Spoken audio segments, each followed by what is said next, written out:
বাংলাদেশের মানুষের আচরণে কষ্ট পেয়েছেন শেখ হাসিনা। শেখ হাসিনার সঙ্গে সর্বশেষ কখন কথা হয়েছে জানতে চাইলে জবাবে সজীব ওয়াজেদ জয় বলেন, তার সঙ্গে আমি গতকাল মঙ্গলবার কথা বলেছি। তিনি সুস্থির আছেন, তবে অনেক কষ্ট পেয়েছেন। আমাদের দলের এবং সংখ্যালঘু সম্প্রদায়ের অনেক মানুষের প্রাণহানি হওয়ায় ব্যথিত। বাংলাদেশের মানুষের আচরণে তিনি কষ্ট পেয়েছেন।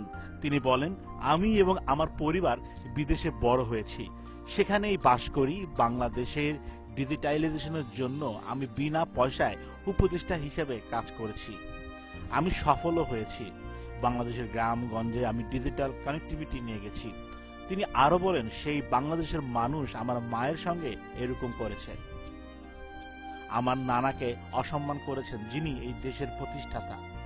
এটা মেনে নেওয়া আমার জন্য অনেক কঠিন। বাংলাদেশের মানুষের সাথে আমি আর কোনো সংসর্গ রাখতে চাই না।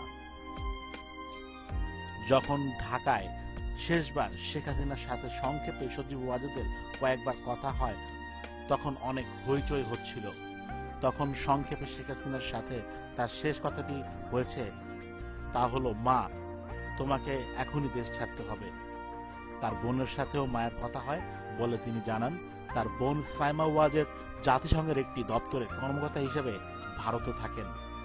দেশ ত্যাগ জন্য শেখ হাসিনাকে কতটা সময় দেওয়া হয়েছিল জানতে চাওয়া হলে সজীব ওয়াজেদ বলেন, আসলে কোনো সময় দেওয়া হয়নি, কারণ বিক্ষুব্ধ লোকজন গণভবনের দিকে মিছিল করে আসছিল।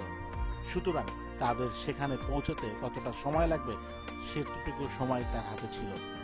তবে তাকে নির্দিষ্ট কোনো সময়সীমা বেঁধে দেওয়া হয়নি। এই নিয়ে একটি ভুল তথ্য রয়েছে। কোনো রকম প্রস্তুতি ছাড়াই শেখ হাসিনা ও শেখ রেহানা বাংলাদেশ ছেড়ে চলে যেতে বাধ্য হয়েছেন বলে তিনি জানিয়েছেন।